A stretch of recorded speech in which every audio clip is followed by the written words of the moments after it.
Now, Roma Wines, Roma, made in California for enjoyment throughout the world. Roma Wines present the MGM star Robert Taylor in Suspense. Tonight, Roma Wines bring you Mr. Robert Taylor as star of The Argyle Album, a suspense play produced, edited, and directed for Roma Wines by William Spear. Suspense, radio's outstanding theater of thrills, is presented for your enjoyment by Roma Wines. That's Roma, Roma Wines. Those excellent California wines that can add so much pleasantness to the way you live, to your happiness and entertaining guests, to your enjoyment of everyday meals. Yes, right now a glassful would be very pleasant, as Roma Wines bring you Mr. Robert Taylor in a remarkable tale of Suspense. Back when I got my first job on the Herald, Alan Pierce was its star reporter. A little later, he went to Washington and became top dog of all syndicated political columnists. Pierce could tell you what the president said when he didn't like his breakfast and who was getting paid off, for what, by whom, and how much. He was a national big shot, so naturally his coming back to the hometown last January got local front page. Especially since the first thing happens, he checks into the Belden General Hospital from a heart attack. Heart attack he had on the train right as it pulled into the station. Quite an entrance, and timed. Well, maybe you remember. Just when 22 million anxious readers were waiting for his promised expose of the contents of the Argyle album, the thing he'd been building up in his columns for about 2 weeks before. Teapot Dome was going to be a church club misunderstanding compared to this. Naturally, all the boys hung around the anteroom of his hospital suite during visiting hours, but nobody from the press cracked the door to the sick room for the first 3 days. Then on the fourth morning, Ben Sullivan, the doctor, came smiling out into the anteroom to us. Good morning, gentlemen. Hey, say, Doc. Gentlemen, Mr. Pierce would have willingly seen you all the first day. Of course, as his medical advisor, I couldn't permit anything of the sort. However, today I'll allow you to see him one at a time. I suggest that you gentlemen draw straws or something for turns. That is, except the man from the Herald. Mr. Pierce asked expressly to see him first. The Herald man, that's Is me. the Herald representative here? Yeah, right over here, Doctor. Do you want to come in now? Right with you, Doctor. Pinky, come here. Yeah, Harry. Dr. Van Selben, this is Mr. Melvin Pincus, the Herald's best and, believe me, the quietest photographer. He's very good for patients. I I'm wondered... afraid not Mr. Mitchell. Okay, Doc. Stand by, Pinky. Right. Nurse, let this gentleman in. I'll be on the 5th floor.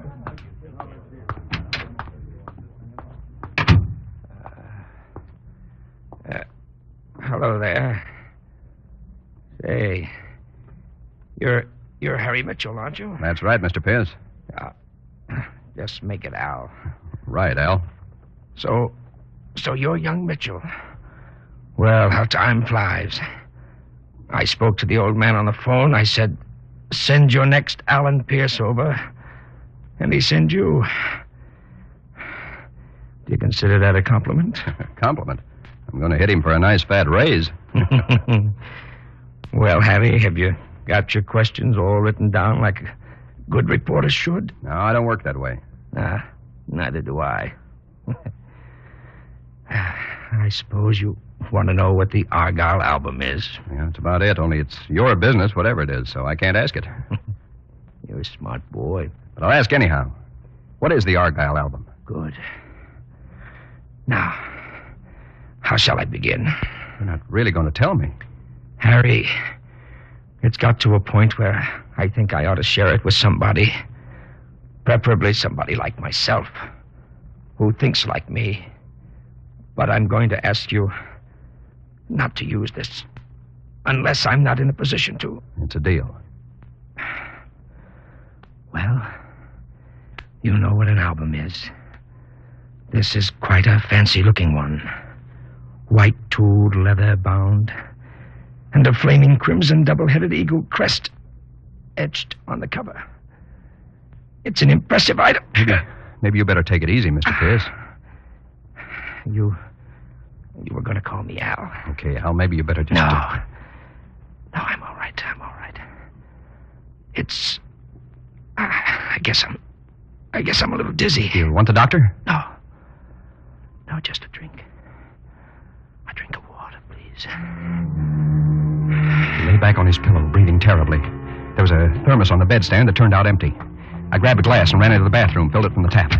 "I'll be right there, Al boy," I called, and when there was no answer, I just about guessed what it was.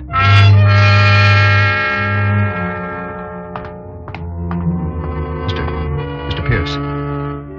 Al. I stood there for a while, feeling awfully bad, thinking awfully hard. I finally figured an idea.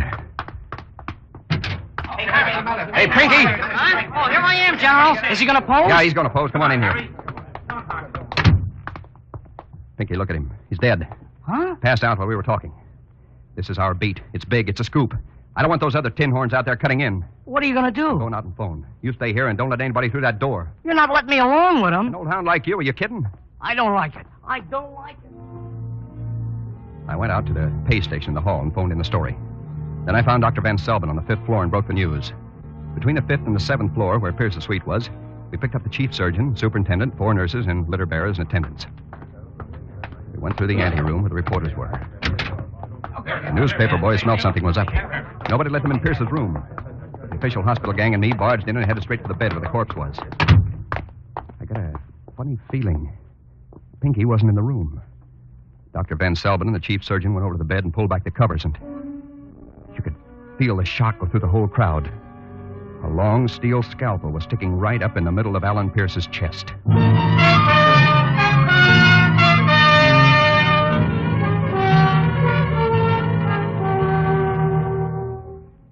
Lieutenant Horselip Sampson, who was top man in homicide, strutted in and took over. He got the story from us and just sat there for a while thinking. Very professional, exuding brilliance. His Majesty spoke. Dr. Van Selvin, Yes, sir? in your opinion, did your patient die from a heart attack as our reporter friend here claims, or from the knife wound? I can't really tell you yet. Indications are that it might be either. You see, in either case, the heart was stopped. Yeah, the heart usually stops in case of death, doesn't it, Doc? The only thing is, I took his pulse before I left the room. There was no pulse. That scalpel could just as well have been stuck in a loaf of bread for all the Mitchell, damage. why did you leave a dead man unreported? Why'd you leave that photographer here without telling the nurse? I was a reporter with a scoop. Who'd you expect me to leave here? Somebody from the Express? Nurse, were you outside the door the whole time? Yes, sir, with the reporters. And nobody came out except Mr. Mitchell. The photographer went in, but he never came out. No. Take a gander in the bathroom, Haggerty. There's nobody here, kid. Michelson, are those windows locked? Yes, sir. Locked room case, Horselip. Should bring out your Scotland Yard training. Mitchell, you're in too tough a spot to be fresh. Oh, if I could just get an angle.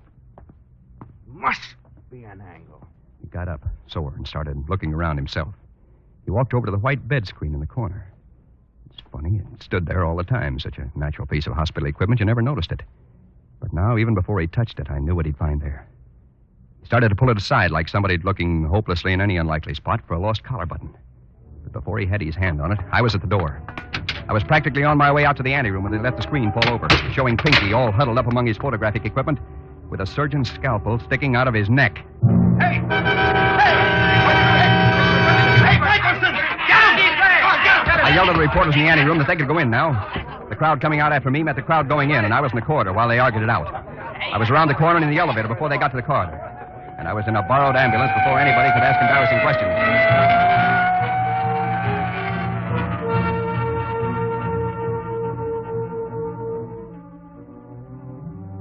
I walked right through the Waldorf lobby up to the 2nd floor. Nobody said a thing. Time was still with me.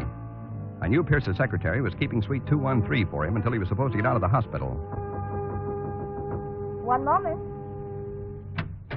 Yes? May I come in? Well, I'm a friend of Mr. Pierce's, Mitchell of the Herald. well, what is it, Mr. Mitchell? Something I can do? Yeah, would you let me rifle your boss's desk, files, papers, and possessions? I'll put them back real neat. There's something I have to find. Are you crazy? I was afraid that'd be your answer. What are you going to do? I'm sorry. Don't. I really am. And it really was. I didn't like to hit a woman, especially that cute. I searched that suite top and bottom, but if Pierce ever had the Argyle album, he took no chances keeping it around. I found his personal address book. I figured it was no more use to him, and it might be to me. Now, I needed a place where I could sit down and think. Then I remembered I was carrying a key from my pal Joe Walsh's apartment while he was sunning himself somewhere in Florida. At least nobody could figure my going there. At Walsh's place, I spent about 20 minutes with Pierce's address book. He had Washington phone numbers in it that hadn't been in public directories for the last 30 years. But there was one in this town that had a red crayon circle around it. It was a query. Jor Brod, Jor, capital B-R-O-D, on Worcester Street. Not the kind of neighborhood that Alan Pierce usually socialized in. I was just about deciding I'd go see this Jor Brod when somebody decided to pay me a visit. I checked through the keyhole. Didn't see much, but what there was to see was female, so I took my chances and opened the door. She stood there, about 5'7" of the most interesting stuff I ever remember seeing. Not young, mind you, nor angelic, but gorgeous and smart-looking and sweet-voiced. Hello there. Who are you? May I come in? Yeah, sure, it's your risk. Who are you? You may call me Marla, Mr. Mitchell, and I want the Argyle album. Just like that? No, not just like that. I could be nasty, you know. After all, the police want you. Somehow, Marla, that doesn't worry me at all. I just don't think you make it a policy to have traffic with the police. An astute youngster. I like you. I like you, too, but I haven't time. I'll give you $500 for it. I don't even know what it is. What is the Argyle album? 10,000. Without a breath, that's some jump. 10,000? I'm really sorry, Marla. That's what I wanted to know. It's not for sale. Very well. She moved so casually and directly to the door and opened it so quickly that I hadn't even got out of my chair before her two boyfriends stepped in. The first one looked like a round-faced, pleasant businessman. Hair slightly gray, nice smile. But the one who followed him had the square, low-cut, irresistible appearance of a medium-sized tank. Mr. Winter and Mr. Hovry. Mr. Mitchell. How do you do? Mr. Mitchell. Hi, Mr. Mitchell. He's not terribly cooperative. Oh, no? He doesn't perform, not for love nor for money. Very stubborn. Well, she really didn't try love, Mr. Winter. From what I know of Marla, that's hard to believe, eh, Marla? So you're stubborn, Mr. Mitchell. A stubborn murderer. I'll repeat my question. What is the Argyle album? My. You are a gifted actor. Oh, never mind. Forget it, Mr. Winter. Isn't $10,000 enough? That's the best we can offer and still make a profit. Let's not waste time. Have it your way, son. Gil! The big guy stepped toward me. I ducked and tipped the table between us. Gil pushed it aside like it was matchwood. His left hand lashed out, and he had the lapels of my coat, and I was lifting until only my shoe tips touched the floor. I was helpless as a baby. He started slapping my face, front hand and back. It kept up and up like a hot lick on the drums, and the agony was unbearable. He stopped. I waited like you wait between pauses at the dentist's drill, multiplied by 1,000,000. I must have moved suddenly because I saw the small eyes flicker and a huge fist come swinging in my face. I wanted to duck, but I couldn't. My hands were torn from the front of my face, and it came, shocks of intolerable pain like searing flames. Then the flames flickered and went out.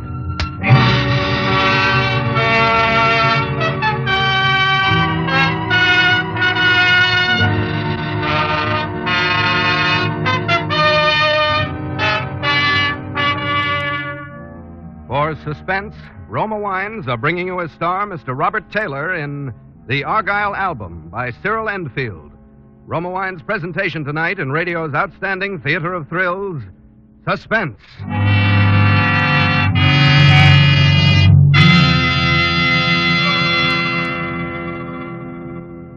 Between the acts of suspense, this is Truman Bradley for Roma Wines. Happy days ahead. The gay, festive season when guests call, and hospitality is the order of the day. And what better order for your guests than Roma California Sherry? Yes, serving delicious Roma Sherry is a gracious American custom. As an appetizer, Roma Sherry is the perfect first call for dinner. And because Gold and Amber Roma Sherry is a mellow wine with tempting fragrance, natural sweetness, and nut-like taste, it's a delightful treat any time. If you prefer a dry sherry, Roma California Pale Dry Sherry is made especially to suit your taste. For smart hospitality, get both Roma Sherries and give your guests their choice. Like all Roma wines, Roma Sherry is a true wine, unvaryingly good always. And Roma's new low prices save you as much as 1/4. Insist on Roma, R-O-M-A, Roma wines, for uniformly fine quality at low cost. Remember, more Americans enjoy Roma than any other wine.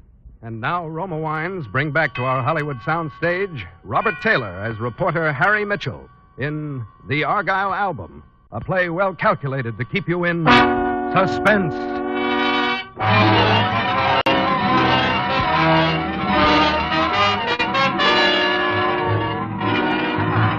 Come on, now wake up. Poor boy, that's right. I was Come on, wake in the up. bedroom of the apartment. Marla was bathing my forehead with a damp That's handkerchief. right. That's right. I'll lay quiet until things cleared up a bit. That's it. Rest a little, that's the boy. Marla, Where's the album, darling? Where's the album? I swear I don't know. I don't know. You don't want me to call him again, do you, Harry? No, please. They're both in the kitchen. I'm supposed to help you wake up and then call. No, just don't. If you haven't got it, do you know where it is? I swear, Marla, I swear I don't even know what it is. All I know is it's tool white leather or something. You don't? You don't? All right. Here's what I know. Winter found it originally. He was in occupied Europe then. He doesn't admit it, but I think he was the leader of a looting party after an American raid. It was a sheaf of documents recording the transfer of large sums of money by certain individuals, both German and American. Big men who wanted to make sure that they'd come out right no matter whose armies won. Winter knew that he found a fortune that day, a fortune in blackmail. What happened? He kept it in a public locker in a bus station. Normally the safest place in the world. It was in a town down here in Virginia, Argyle. On a 1,000,000-to-1 twist, he lost it. A gang of young hoodlums blew open that section with a dynamite stick. And it's been missing ever since, until Alan Pierce started hinting about it in his column in the international scandal it involved. So, when Pierce died, you see, Winter had a right to suspect that Pierce's murderer might have the album. Naturally, the big men want it, too. Lots of people want it badly. Including me. You? What for? Resale value. I see. That's a decent motive. I'm a decent person. Yeah, you are. Come here. You're nice. You're a nice boy. You know, I could just press my thumbs here at your windpipe, and you couldn't even yell. You don't think I'd have given you a chance like this if I really cared? You're not kidding me. That's the excuse I'll give to Winter. That you choked me and I couldn't yell. You go down the fire escape. I'll give you plenty of time before I call him. I don't figure. What's in it for you? We'll see each other again, won't we? You'll find it. Hurry up. Okay, honey, you asked for it. Not too hard. It was a funny experience choking a woman deliberately. I squeezed pretty hard, scuffing bruises at her throat to make it look good. I got so mixed up I didn't know what I was doing, and I took her once and kissed her very hard. I ripped her clothes a little and mussed her hair, and when she looked pretty battered, I kissed her again and crawled out on the fire escape and down. I gave the cabbie the Worcester Street address from Pierce's book. It was a junkyard. Jor Brod's junkyard.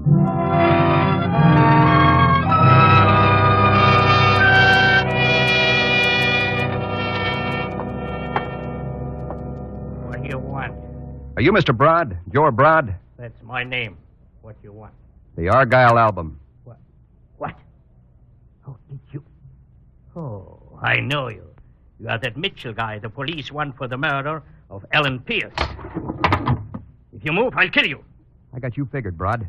You're the fence for all the juvenile crooks around here.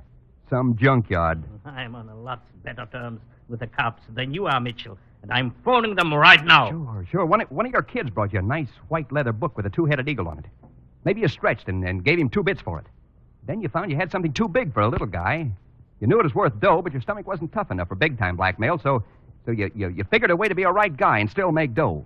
Sell it to Alan Pierce. Selling's no crime. I'm really guessing, but good, huh? No. You invested the price of a couple of photostats and a train ticket to Washington. You got to Pierce and sold him the photostats and told him he'd have to come here for the rest. There's nothing to keep me from killing you right now. No, I guess not. Sure not. You're a fugitive, aren't you? An escaped killer. They wouldn't touch me. Wait a minute. Don't. Well, don't you even say thanks when your life is saved? Thanks. Nice shot. Don't mention it. Do you wonder how I knew you were here? You watched me take the cab from the window and got the number. I know that one now. You're bright as well as nice. Maybe we can play this game together now that we have the album. Have we? Well, it can't be far in the desk drawer or the filing cabinet. I think we both saw Brod move at the same time. The gun at the edge of his fingers was somehow in his hands again. It wavered weakly between Marla and me. It was like watching a slow-motion movie. Marla didn't waste time. I saw the Swede's little body jump as the slug tore into it, but his gun kept waving, and it went off. Marla sighed and fell down at my feet. She smiled at me once. That's all.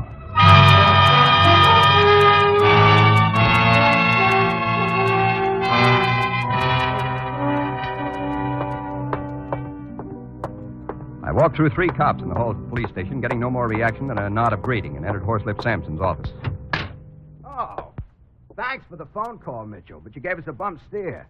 What's your angle? Bum stare, I saw the shooting. We found the woman, very dead indeed, but there was no man. Sure, Brad. He didn't look alive when I saw him last. Well, he wasn't there. Well, I'm only telling you what I Now, saw. what do you expect us to do with you? Oh, booked me on suspicion of murder. The murder of who, might I ask? Alan Pearce, naturally. Hey, do you want to confess? It's not bargain day today, Lieutenant. Well, it's just an angle. Say, did the autopsy on Pearce come through? I was wondering why you gave yourself up, yeah. He died of heart failure, like you claimed, only because he was so loaded with dope even a normal heart would give out. Dope? You mean poison? Same thing. Too much medicine. And Dr. Van Selbin, the one who dosed him, has disappeared. Took a powder. You're not even runner-up for suspect now, Mitchell. Hey, maybe the one who stuck the scalpel into Pearce just wanted to create suspicious circumstances around the death just to be sure there'd be an autopsy. That's an angle. How about Pinky? And how did the murderer get in and out of the room? Well, that's an angle. Hey, look, Mitchell, do you want to be held? No, I don't Then stop asking questions I can't answer. Go on, beat it.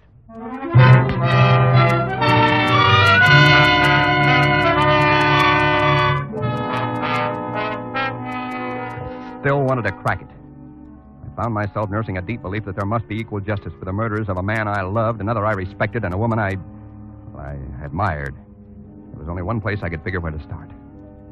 I picked my way through Jor Broad's junkyard. The shapes of skeleton cars stood out dark in the moonlight. At the far end of the yard was a lighted shack. I went up to it, almost to the door. Somebody pushed from behind, and my own body knocked the door open. Get in there. Broad was propped up in a chair facing me, his eyes wide. Winter stood beside him, and Gil walked up from behind me alongside. Get in there. Come in, Mitchell. Thanks. Well, Mr. Mitchell, this is a proper ending. Another demonstration of the ascendancy of will. Is he alive? Oh, Blood here. No, not now. He was very weak and had no resistance. But we learned what we needed. He had the album, quite cleverly hidden. But we have it now. Here. Want to see it? Thanks. Say, who hired Dr. Van Selbin to kill Pearce? A very powerful and very wealthy individual, most concerned with retrieving the album, Mr. Mitchell. But you didn't want it to be heart failure. You wanted to force an autopsy. That's why you stuck the scalpel into the corpse. That's rather clever of you, Mr. Mitchell. In the hospital, you were dressed as an attendant, right?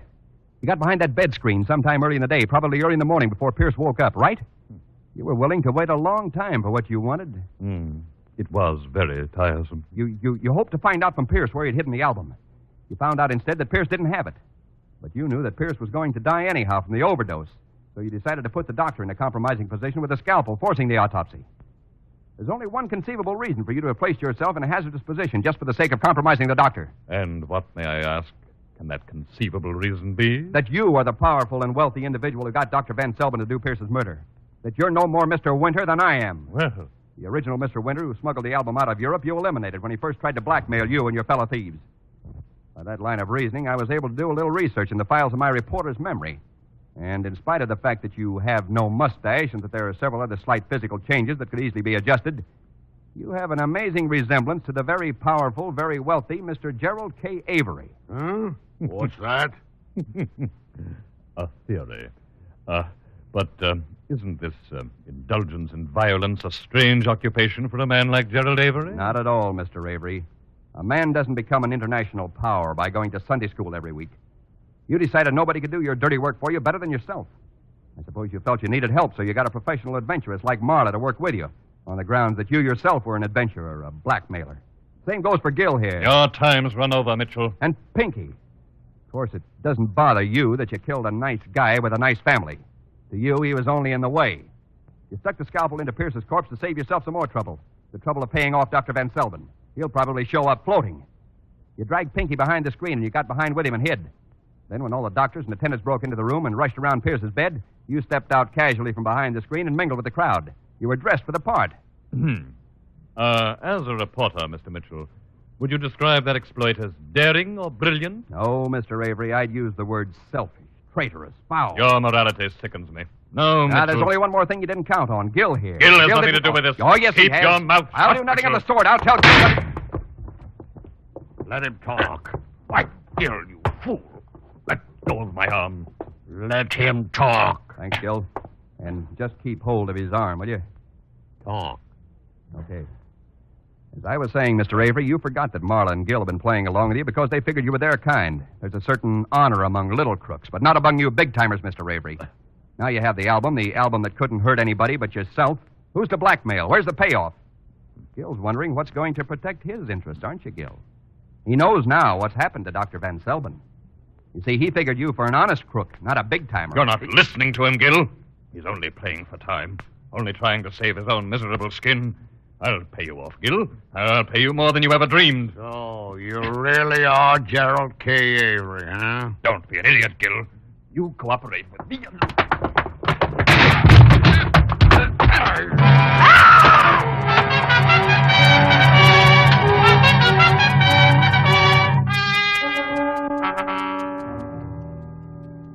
That was a bad mistake for Mr. Gerald K. Avery. You see, he figured his gun was bigger than Gil. He moved fast, but not quite fast enough. The lead that hit Gil in the shoulder, but didn't even seem to faze him. I understand he broke Avery's arm. That's when Avery screamed. The next blow broke Avery's neck. There was an awful lot of excitement because Horselip Shadows caught up with the proceedings just about this time, and the details aren't too clear. All I know is that it had been a big day, and I was awfully tired.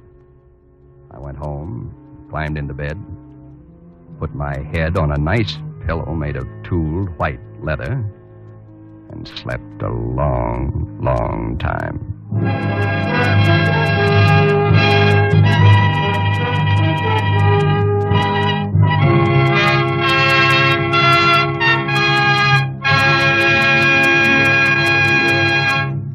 Suspense, starring Robert Taylor in the Argyle album. Presented by Roma Wines, R-O-M-A, made in California for enjoyment throughout the world.